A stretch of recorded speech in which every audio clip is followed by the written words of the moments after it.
The real estate closing took 3 hours. My parents sat across from me at the conference table, bewildered by the stacks of paperwork, while my attorney explained each document with practiced patience. "This establishes the family trust," Margaret said, pointing to a particularly dense paragraph. "The property is held in trust with your parents as primary beneficiaries.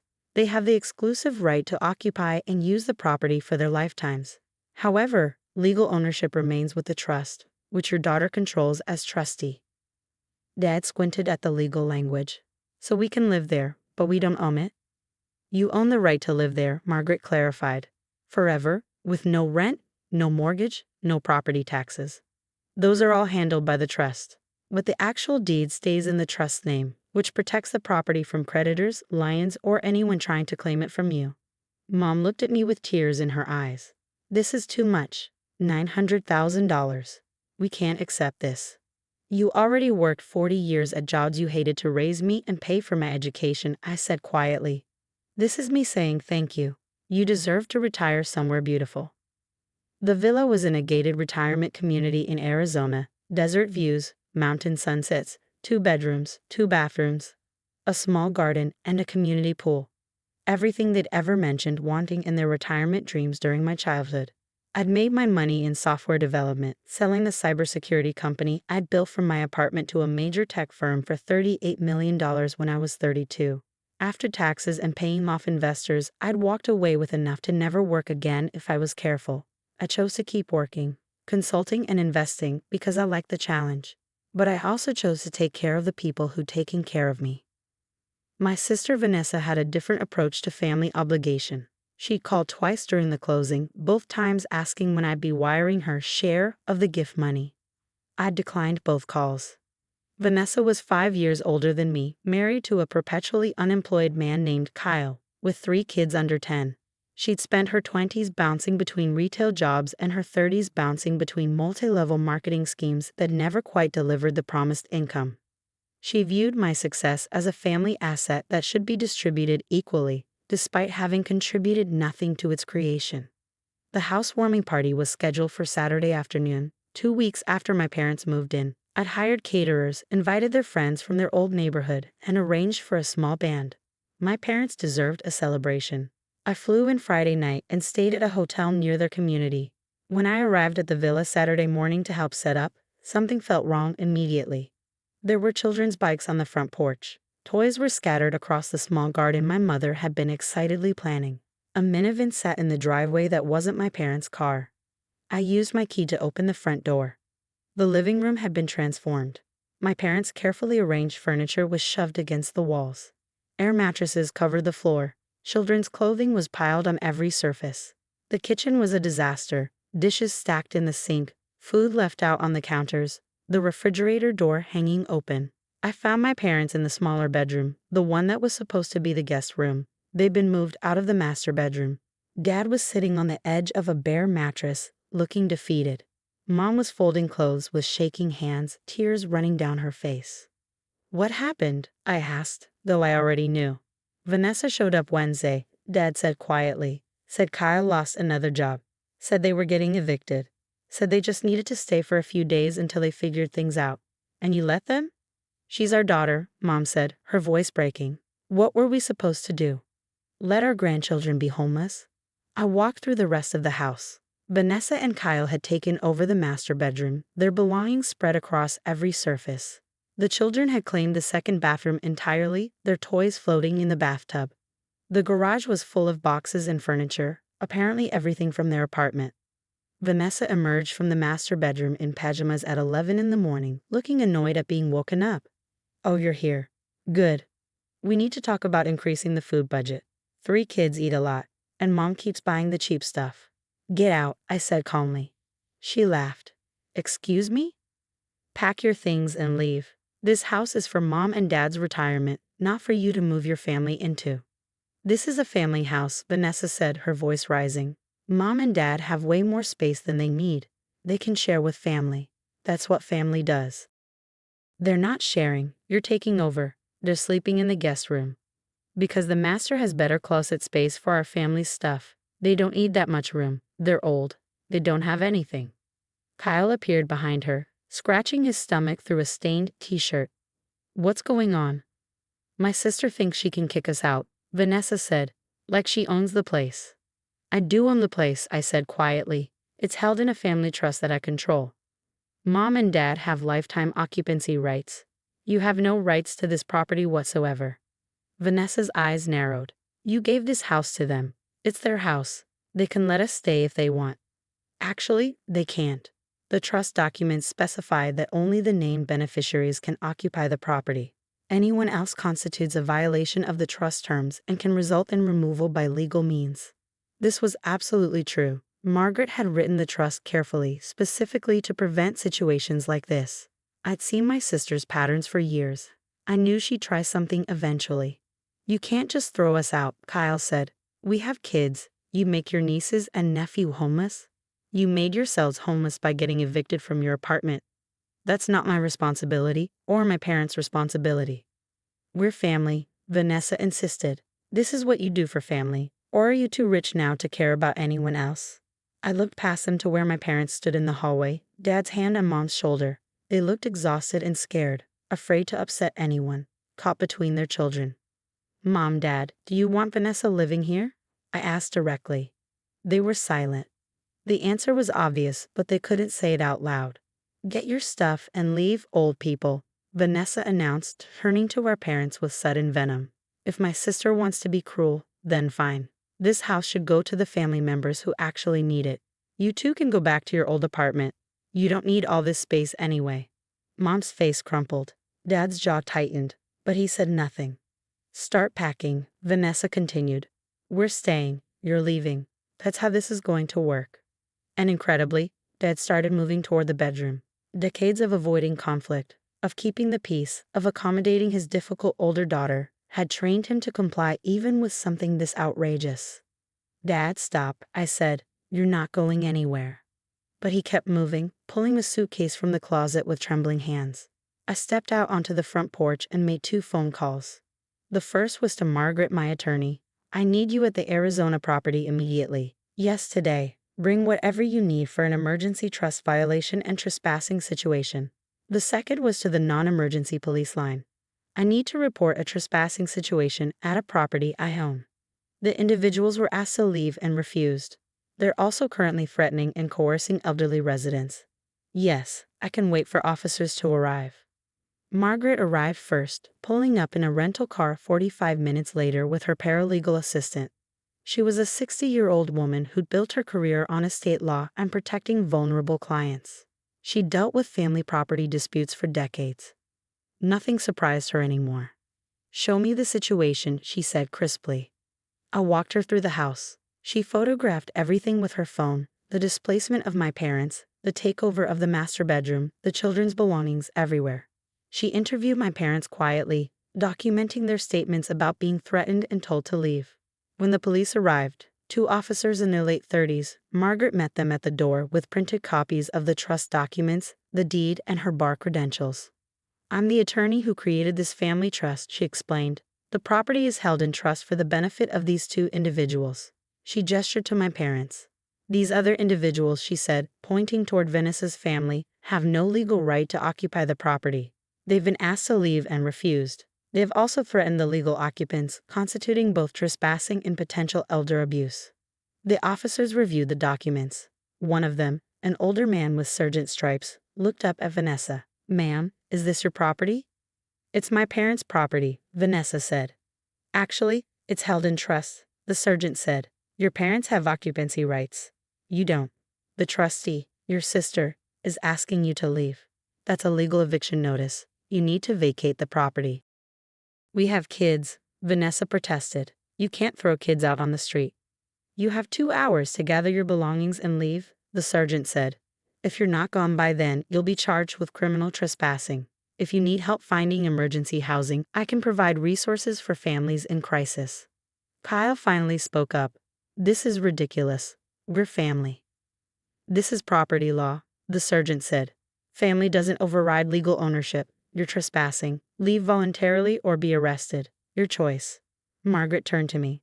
I've documented everything for a potential restraining order if needed. The trust violation is clear. Do you want to pursue harassment charges for the threats made to your parents? I looked at my parents. Dad had stopped packing. Mom was sitting on the bed, looking shell-shocked. Not unless they refuse to leave, I said. I just want them gone. It took 90 minutes for Vanessa's family to pack. They filled the minivan in Kyle's truck, making 3 trips to a storage facility. Vanessa didn't speak to me or our parents. She slammed doors, threw things into boxes, and made sure everyone could hear her phone calls about how she was being illegally evicted by her cruel sister. The officers waited through all of it, standing in the driveway to ensure my parents weren't threatened further. When they finally drove away, the sergeant handed me his card. If they come back, call immediately. Given the documented threats to your parents, you have grounds for a restraining order. I'd recommend pursuing it. Margaret nodded in agreement. I'll start the paperwork Monday. We'll also send a formal cease and desist letter to make it crystal clear that any further contact or attempted access to this property will result in legal action. After they all left, I spent 2 hours with my parents cleaning the house. We threw away the food Vanessa had left rotting. We stripped the beds and started laundry. We moved my parents' belongings back into the master bedroom where they belonged. Dad didn't say much, just worked methodically, putting his house back in order. Mom cried quietly while folding sheets. I'm sorry, she said eventually. We should have called you immediately. We should have stood up to her. She's manipulative, I said gently. She knows exactly how to make you feel guilty. That's not your fault. She's going to hate us now, Mom said. She's going to keep the grandkids away. She's been using the grandkids as leverage for years, I said. Making you feel like you have to earn access to them by giving her money or doing what she wants. That's not a healthy relationship. Dad sat down heavily on the couch. I worked 43 years. Your mother worked 38. We never made much money, but we did our best. We raised 2 daughters, one who worked hard and succeeded, and one who thinks the world owes her something. You did everything right, I said firmly. Vanessa's choices are her own. Her problems are her own. You didn't fail her. She failed herself. The housewarming party happened that evening, smaller than planned because I'd sent last-minute apologies to some guests, but meaningful nonetheless. My parents' old neighbors came. They admired the house, the garden, the mountain views. They toasted my parents' retirement and their well-deserved rest. Nobody mentioned Vanessa. My parents told people their daughter couldn't make it. I didn't correct them. Margaret pulled me aside before leaving. The restraining order will be filed Tuesday. I'm adding a clause to the trust that specifically names your sister as prohibited from the property. If your parents die, the property reverts to you entirely. Won't she contest it? Let her try. The trust is ironclad. The documentation from today proves why the restriction is necessary. Any judge will uphold it. I stayed in Arizona for 3 more days, making sure my parents settled back in, that they felt safe, that they understood the legal protections in place. I installed a security system with cameras at all entry points. I changed the locks and didn't give Vanessa a key. On my last morning there, Mom made breakfast while Dad read the newspaper on their patio. They looked peaceful. Older, tired from the stress, but peaceful. Thank you, Dad said when I came out with my coffee. For everything. The house. The protection. For standing up when we couldn't. That's what family does, I said. Real family, not the version Vanessa sells where everyone sacrifices for her benefit. I flew home that afternoon. Vanessa sent me a long text message that evening, full of accusations, guilt trips, and threats. I forwarded it to Margaret and blocked Vanessa's number. The restraining order was granted 2 weeks later. Vanessa was prohibited from coming within 500 feet of my parents' property. She filed a complaint with the court, claiming the trust was invalid. The judge reviewed the documents and dismissed her complaint within 48 hours. My parents live peacefully in their retirement villa now. They've made friends in the community. Mom joined a garden club. Dad plays poker with other retired guys twice a week. They video call me every Sunday to show me what's new in their lives. They never mention Vanessa. I don't ask. I paid $900,000 for that villa and tens of thousands more in legal fees to protect it. Some people would say that's too much, that I should have found a compromise, that I destroyed my relationship with my sister over property. But I didn't destroy anything. I just refused to let my sister destroy what I built for our parents. I refused to let her manipulate and threaten people who'd spent their whole lives working hard and deserving better. The money wasn't the point. The villa wasn't the point. The point was that some people spend their lives taking care of others, and they deserve to be protected when takers come for what little peace they've earned. My parents earned their peace. I just make sure they got to keep it. My name is Liza Thompson, and I live in Austin, Texas.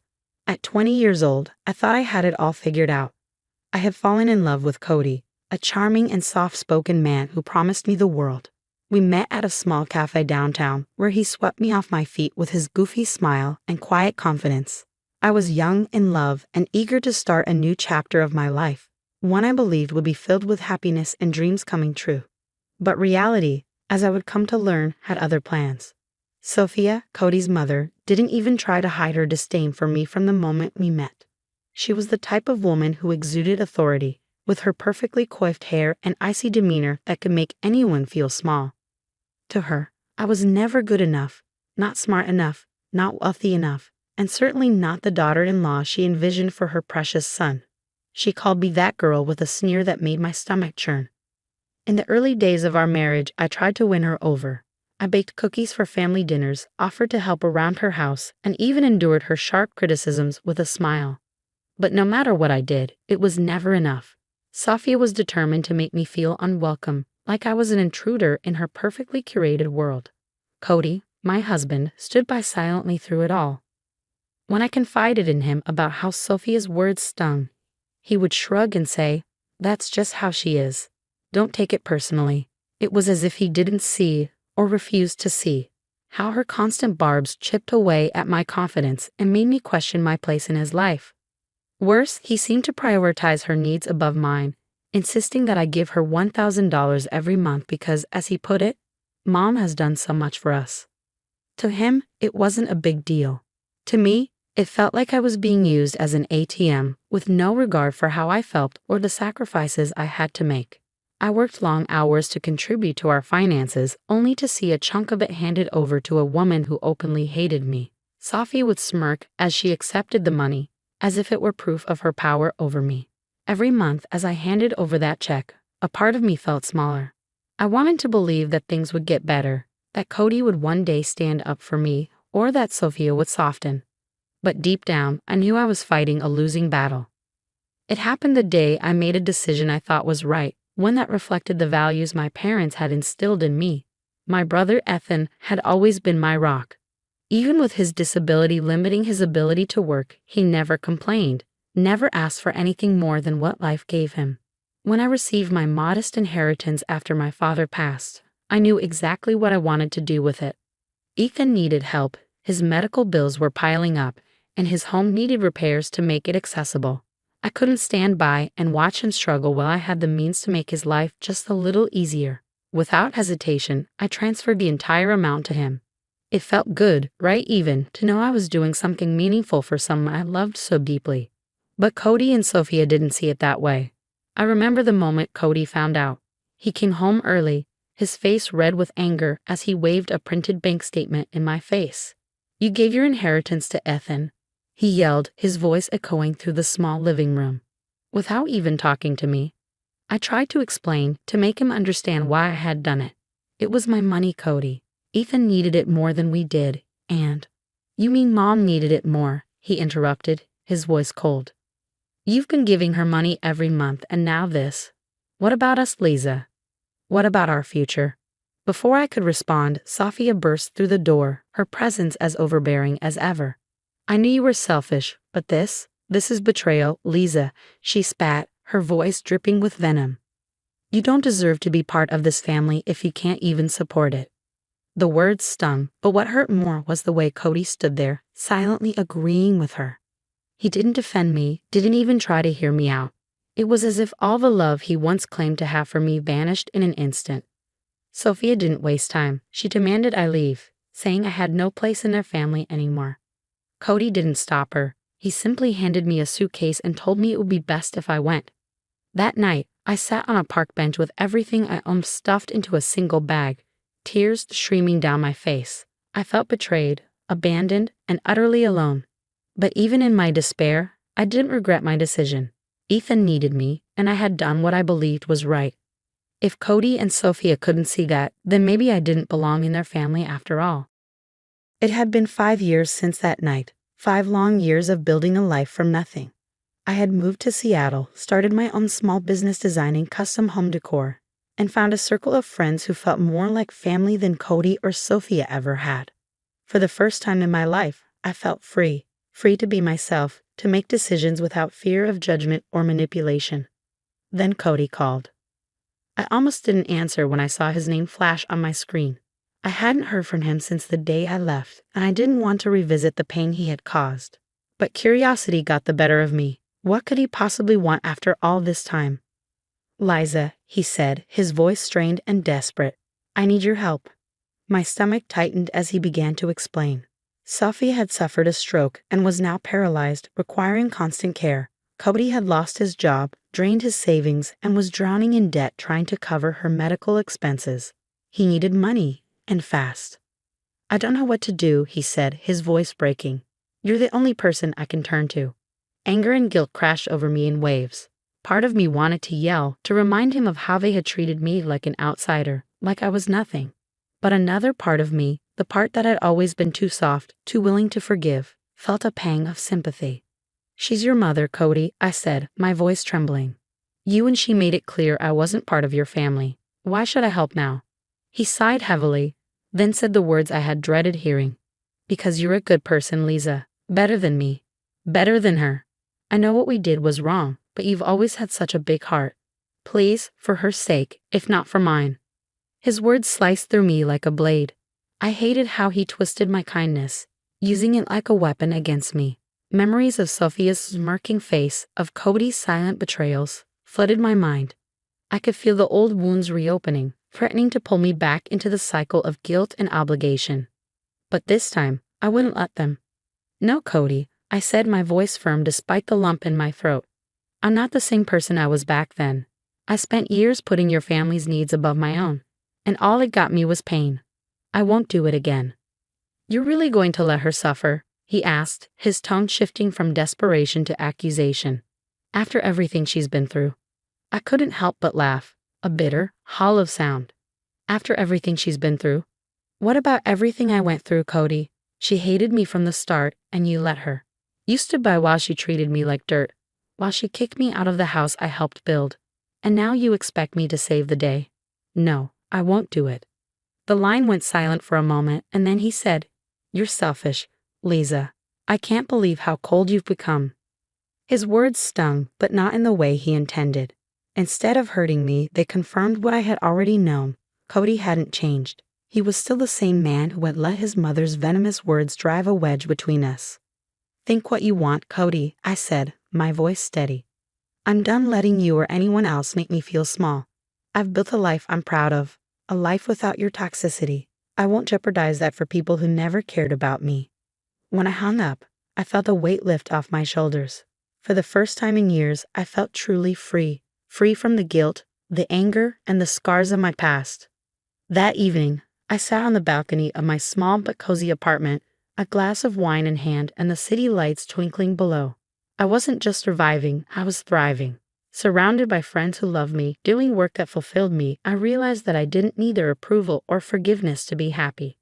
For the first time in my life, I chose myself, and it felt incredible.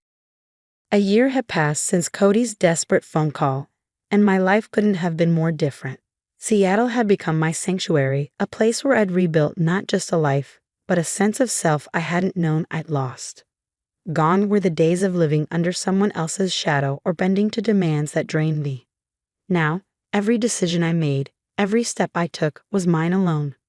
My home, a bright, airy loft filled with plants and sunlight, reflected the person I had become. It was filled with things I loved. Art from local creators, cozy nooks for reading, and an open kitchen where I often hosted dinner parties for friends. These weren't just any friends. They were my chosen family, people who lifted me up, who celebrated my victories, and who reminded me every day that I was worthy of love and respect. My business had flourished, too. Designing custom home decor turned into a full-fledged studio, with clients who valued my creativity and vision. I had a team now, a small but passionate group of people who shared my excitement for transforming spaces into places people cherished. Work didn't feel like work anymore. It felt like purpose, like joy. But the biggest change wasn't in my surroundings or my career. It was in me. I no longer flinched at the thought of Cody or Sophia. Their opinions, their judgments, even their existence had become irrelevant. They no longer held any power over me, and that realization was liberating in a way I couldn't have imagined before. One evening, as I stood on my balcony watching the sun set over the city, a wave of contentment washed over me. The sky blazed in hues of orange and pink, the air cool and crisp against my skin. I thought about the girl I had been, the girl who had bent over backward to please people who would never be satisfied. She was gone now. I didn't feel bitterness or regret, only gratitude. Gratitude for the lessons, painful as they were, that had shaped me into the woman I was today. I had learned to choose myself, to set boundaries, and to walk away from anything or anyone that didn't honor my worth. A soft buzz on my phone pulled me from my thoughts. It was a message from Nora, one of my closest friends, reminding me about our karaoke night. I smiled, knowing I'd soon be surrounded by people who brought nothing but laughter and light into my life. As I grabbed my jacket and headed out the door, I felt a deep sense of pride. I had weathered the storm, faced the pain, and emerged stronger than I ever thought possible. My life wasn't just good, it was mine. And that, more than anything, was worth celebrating. My name is Linda Miller, and I live in Dallas, Texas. I'm 20 years old, a proud mom to my brilliant little girl, Hazel, who just turned 4 last month. Life hasn't been easy, but being Hazel's mom gives me a strength I didn't know I had. I married my husband, Cody, when I was 18. He's a driven man, always busy with his business ventures, traveling for meetings and sealing deals. We don't get to see him as much as I'd like, but when he's home, he's a loving father and husband. Still, the day-to-day parenting falls mostly on me. Hazel is my world. Smart, curious, and always full of questions. I've taught her to be kind even when others aren't, and to hold her head high no matter what. Unfortunately, not everyone in our family appreciates her brightness. My sister-in-law, Sophia, has never liked Hazel. From the moment Hazel started talking, reading, and showing her potential, Sophia's attitude turned sour. Her daughter, Ava, is 2 years older than Hazel, and while Ava is sweet in her own way, Sophia can't stand the idea of anyone, especially my little girl, outshining her. She's made it clear, in ways both subtle and obvious, that she sees Hazel as competition. For example, at family gatherings, Sophia often dismisses Hazel's accomplishments. If Hazel reads a story aloud or solves a puzzle, Sophia will make some snide comment, like, "Well, kids these days just grow up too fast." It's not always a good thing. I've learned to bite my tongue for the sake of family peace, but it hurts. I've always tried to keep things civil. I wanted Hazel to know her extended family and to believe that, despite the tension, we could all coexist. But deep down, I've always felt like Sophia was waiting for an opportunity to humiliate us, to put us in our place. And, as it turned out, she didn't wait long. It all started with an invitation I didn't expect. Sophia, my sister-in-law, called me out of the blue one afternoon to invite Hazel and me to Ava's 8th birthday party. She was unusually pleasant, almost sweet, on the phone. "It'll be great for the girls to spend some time together," she said, "and Cody will be happy to know we're all getting along." I should have known something was off. Sophia had never been warm toward me or Hazel, but the mention of Cody explained everything. He was away on a business trip, and she wanted to show him, when he inevitably asked, that she was the bigger person, the good sister who tried to bridge the gap. Still, I thought maybe this was a chance to smooth things over for real. Hazel deserved that, at least. The day of the party, Hazel was so excited she could barely sit still. We picked out a dress for her earlier that week, a lovely light blue one with tiny flowers embroidered along the hem. Hazel twirled in front of the mirror, grinning. "Do you think Ava will like it, Mommy?" she asked. "She'll love it," I said, smoothing her hair. When we arrived at Sophia's house, it was already buzzing with kids and parents. Sophia greeted us at the door with her signature tight-lipped smile. "Oh, you made it," she said, her eyes darting down to Hazel. For a second, her expression froze, and I followed her gaze to Hazel's dress. That's when I saw Ava. She was standing by the table, her cake in front of her, wearing a dress nearly identical to Hazel's. The same shade of blue, the same floral embroidery. My stomach sank. Sophia's smile vanished. "How dare you?" she hissed, pulling me aside. "You knew what Ava was going to wear." I was stunned. "Sophia, we didn't know. We just—" "Don't lie to me," she snapped, her voice rising. By now, other parents were starting to glance in our direction. You're just jealous. You couldn't stand letting my daughter have her moment, could you? Hazel, who had been clinging to my hand, looked up at me with wide, tear-filled eyes. Mommy, what did I do wrong? She whispered. My heart broke. Sophia, please, I said, trying to stay calm. This is just a misunderstanding. But Sophia wasn't listening. She turned to the crowd, raising her voice even more. See, this is what I have to deal with. She's always trying to one-up my family. The humiliation was unbearable. Hazel started crying, and I scooped her up, holding her close. We're leaving, I said, my voice shaking. Good, Sophia said. And don't come back until you've learned some respect. As we walked out of the house, Hazel buried her face in my shoulder, sobbing. I tried to hold it together, but the moment we got to the car, I broke down too. I called Cody, hoping he'd pick up, but his line went straight to voicemail. Sophia just humiliated us, I said into the phone, my voice trembling. She accused Hazel of being jealous of Ava and kicked us out of the party. I don't know how to fix this. I hung up, feeling helpless. That day wasn't just about a ruined birthday party, it was the moment I realized how far Sophia was willing to go to tear us down. And it was the day I decided I wouldn't let her. Hazel deserved better. We both did. A year passed after that disastrous birthday party, but the sting of that day never really faded. Hazel and I moved forward the best we could. She was thriving in school, winning small awards here and there for her bright mind and creativity. Watching her smile again, seeing her confidence grow, reminded me why I kept fighting for her happiness. As for Sophia, we kept our distance. Cody and I agreed it was better that way, especially since he had finally seen through her facade when I told him everything. He was furious with her for the way she treated us and fully supported cutting ties, except for unavoidable family gatherings.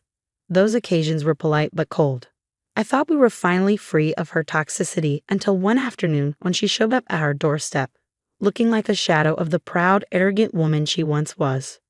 She was holding Ava's hand, and both of them looked exhausted and desperate. Linda, please, she said, her voice trembling. I need your help. I stood there in shock, unsure what to say. She wasn't the same polished, domineering woman I remembered.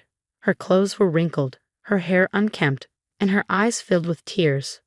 What's going on? I asked cautiously, stepping outside to keep Hazel from overhearing. It's a long story, she stammered. Mark and I are divorced. He left us with nothing. The house, the cars, everything, it's gone. We don't have anywhere to go. For a moment, I just stared at her.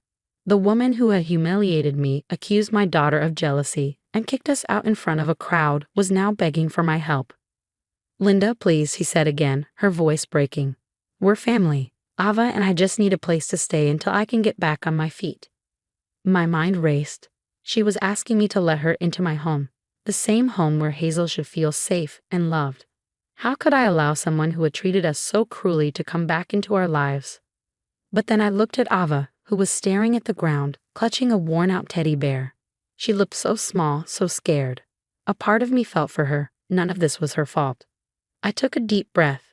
Sophia, I said slowly, after everything that happened, do you really think I could trust you in my home? Do you remember what you did to Hazel? How you made her cry and humiliated us? She started crying, shaking her head. I know I was wrong, Linda. I was bitter and stupid, and I see that now. Please, I'm begging you. I have nowhere else to go. My heart ached, but I couldn't ignore the anger and protectiveness I felt for Hazel. Letting Sophia stay with us felt like betraying everything I had worked so hard to rebuild. Yet the guilt of turning her away gnawed at me. I had to choose, stand firm for my daughter and myself, or give in for the sake of family. In that moment, I realized this wasn't just about helping Sophia. It was about whether I was willing to allow toxicity back into our lives. I owed Hazel more than that, and I owed myself the peace I had fought so hard to reclaim. Sophia's pleading face stayed with me all day, even as I tried to focus on Hazel and our evening routine. My mind replayed her words, her tears, her desperation. But then, like a counterweight, I remembered Hazel's tears at Ava's birthday party, the way she clung to me, asking what she'd done wrong. That memory solidified my decision. I wasn't going to let anyone, even family, disrupt the peace we built. When Cody came home that evening, I told him everything. He listened quietly, his jaw tightening as I recounted Sophia's arrival and her pleas for help.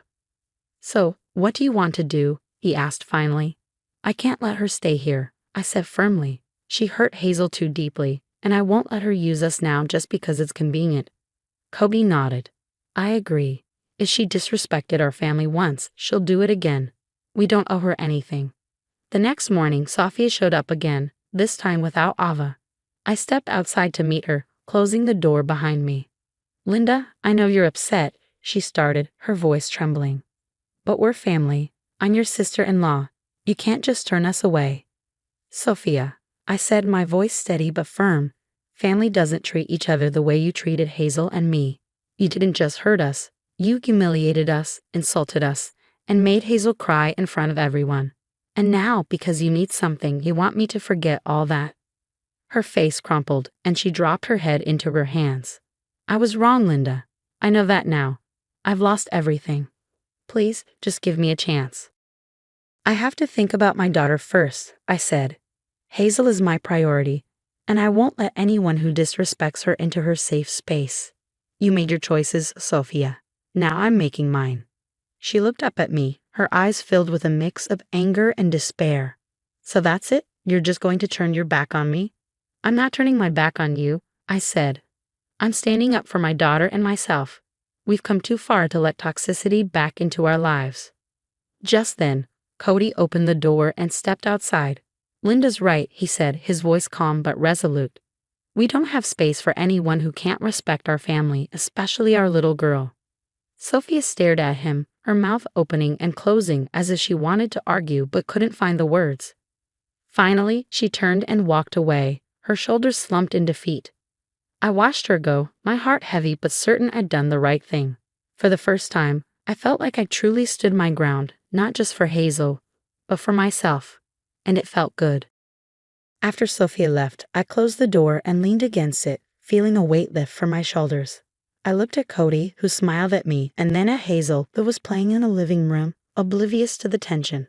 I felt a sense of peace settle over me. We had our own little world, free from the chaos Sophia tried to bring into our lives.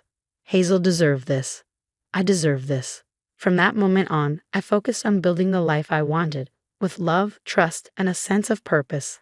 I spent more time doing things that made me happy, like working on my art, and surrounded myself with friends who truly cared.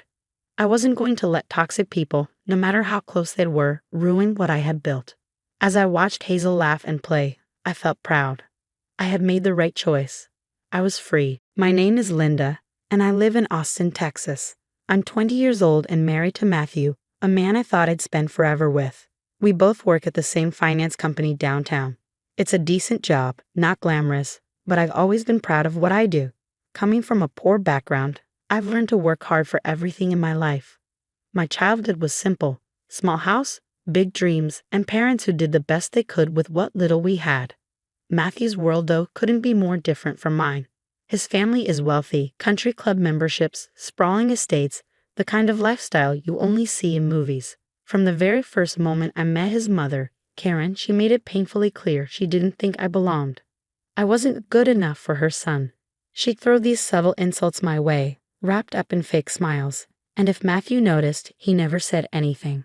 Maybe he thought keeping the peace was more important than standing up for me. I tried to ignore it, thinking I could win her over someday, but deep down, I knew that wasn't going to happen. Still, I loved Matthew, and I thought love would be enough to make it work. I adjusted to their world, tried to fit in, but Karen never let me forget where I came from. Every dinner, every holiday, every little interaction was a reminder that in her eyes, I was just that poor girl who married into her perfect family. It all started on a Saturday afternoon, one of those rare days when Matthew wasn't working and I was hoping we could just relax for once. I'd been cleaning the house all morning. Karen was coming over for lunch, and I knew she'd find a million things wrong if everything wasn't spotless. She always did. Even when she didn't say it outright, her disapproving glances and passive-aggressive comments said enough. Karen arrived in her usual way, sweeping into the house like she owned it, carrying a designer handbag that probably cost more than my car. She barely said hello to me, just muttered something under her breath about how nice it must be to live off someone else's money. I bit my tongue like I always did.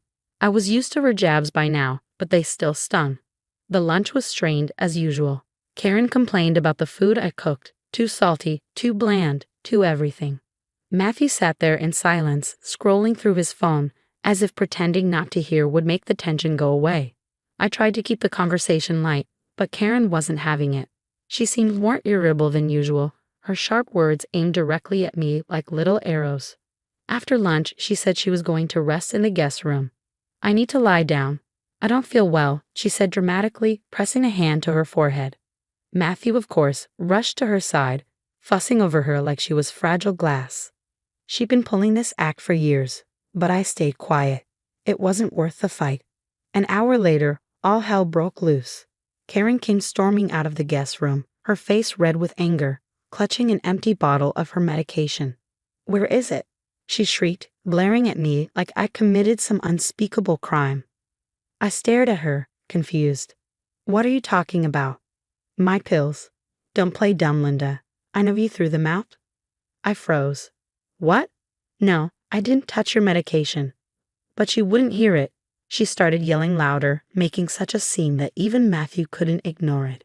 He rushed over, his face pale with worry. "What's going on?"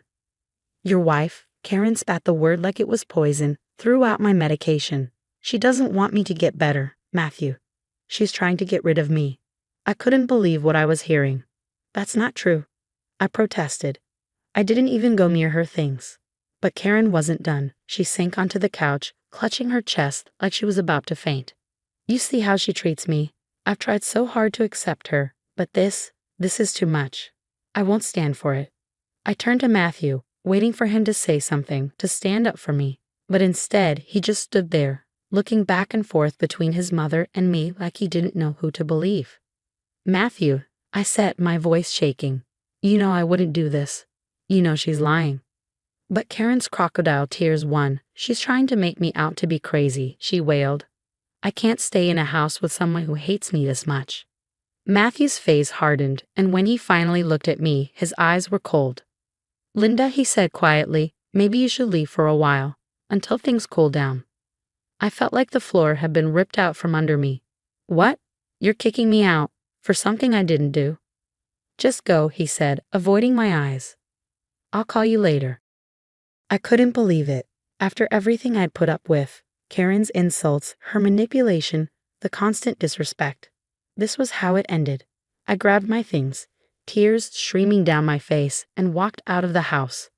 As I stood outside with my suitcase, watching the door close behind me, it hit me. Matthew had made his choice, and it wasn't me. It's funny how life works sometimes. After everything that happened, I threw myself into my work. It was the only thing keeping me grounded. Moving into a small apartment wasn't easy, and starting over felt terrifying. But I needed to prove to myself that I could stand on my own 2 feet. I poured every ounce of my energy into my job, staying late, taking on extra projects, and refusing to let my personal life drag me down. And then, karma stepped in. A few months after I left Matthew, my manager called me into his office. At first, I thought I was in trouble.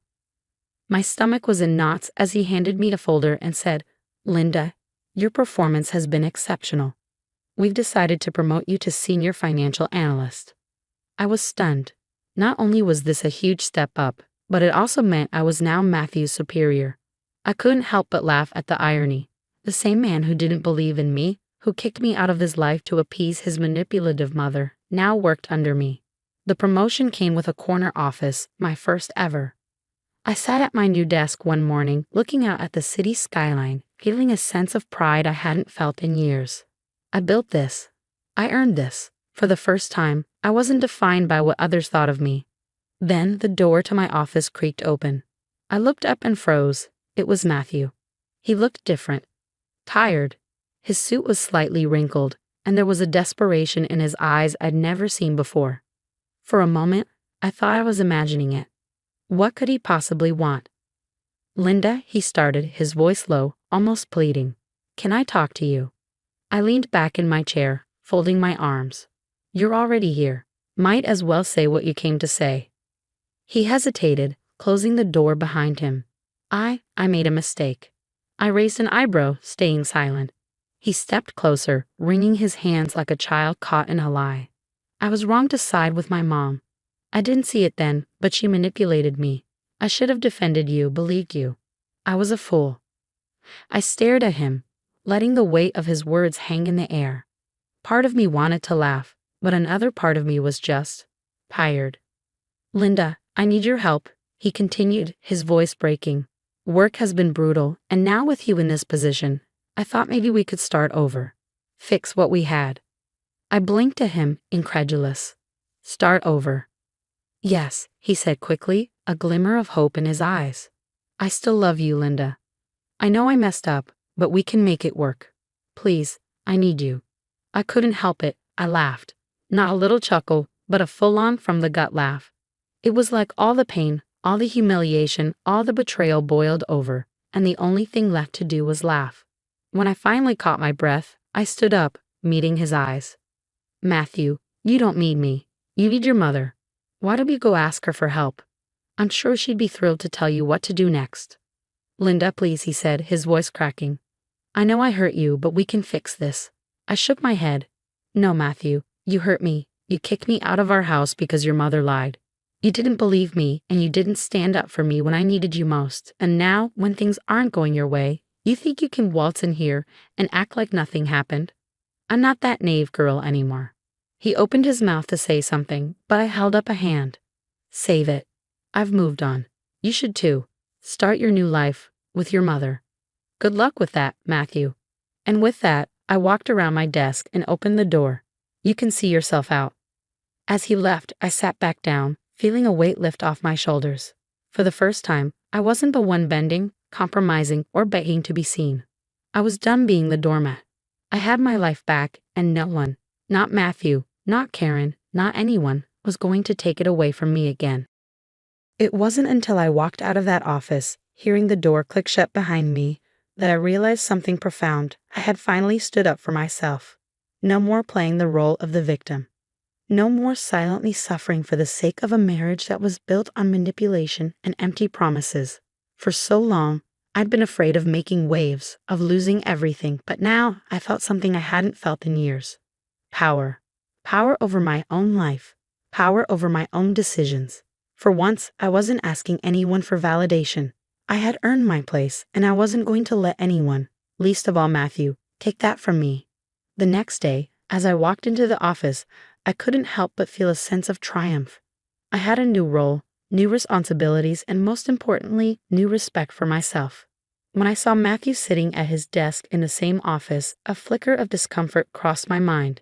He was no longer the man I had married. He was just another colleague now, working under me. I had risen in my career, a step ahead of him, and the irony wasn't lost on me. The man who used to hold all the power in our relationship was now in a position where I was his superior. The tables had turned. I could see how difficult this was for him. He avoided eye contact, pretending to focus on his work, but I could feel the tension between us. I wasn't sure what he expected, maybe a warm greeting, maybe a chance to talk things through. But all I felt was a mix of disgust and pity. It didn't take long for him to finally approach my desk. His footsteps were hesitant, as if he wasn't sure how to approach me. I looked up at him, folding my arms and leaning back in my chair, taking in the man who had once been my husband, but was now just another person I had to share an office with. Linda, he said, his voice soft, almost tentative. Can we talk? I didn't answer right away. Instead, I just stared at him, watching him squirm. I had no desire to hear his apologies, no patience for his regret. Not anymore. He didn't deserve the privilege of my forgiveness, not after what he'd done. I'm busy, Matthew, I said, my voice calm but firm. You're not my husband anymore, and you're definitely not in a position to ask for anything from me. Not after everything that happened. He seemed to deflate a little, his shoulders slumping as if the weight of the situation was finally hitting him. But I wasn't going to let him off the hook this time. Look, Linda, he started again, but I held up my hand to stop him. No, I said, my voice unwavering. I've heard enough of your excuses. I gave you chance after chance to show you could stand up for me, to show that you actually cared. You didn't. You chose your mother over me and you kicked me out of our home without so much as a second thought. Now you want my help? You think I'm going to help you rebuild your life when you never even fought for mine?" Matthew's face reddened, and for the first time, I saw a flicker of shame in his eyes. But I didn't care. He wasn't the one I needed to apologize to. "You don't get to walk back into my life and try to use me just because you've fallen on hard times," I continued. "I'm not your safety net. I'm not your second chance. I've worked too hard to get where I am to have it all thrown away for someone who's never had the decency to respect me." He opened his mouth to speak again, but I stopped him. "No, you don't get to say anything. I'm not your wife anymore, and I'm certainly not your backup plan. I'm your boss now, so you'll respect me as such." The words hit him like a slap, and he stood there, silent, unable to find anything to say in return. I could see the hurt in his eyes, but I wasn't moved. "I've moved on, Matthew," I said, my voice growing colder. "I don't need you in my life anymore. I've set my boundaries, and I'm not going to let you push them. You're working for me now, and you'll act like it. Keep it professional." His face fell, and he nodded, turning to walk away. But before he reached the door, I called out. "Don't forget, Matthew," I said, a hint of a smile creeping onto my lips. "You're working for me now." The door shut softly behind him, and for the first time in months I felt a sense of finality. I had done it. I had finally found my voice. No more hiding, no more letting people walk all over me. I wasn't going to let anyone control me again, not even Matthew. And I knew one thing for certain, I was never going back. Looking back, I felt proud of myself. Proud that I had found the strength to protect myself, to leave behind the toxic people who had held me down, and to start anew. I had learned that I was capable of so much more than I ever imagined, and for the first time in my life, I knew that I could be happy on my own terms.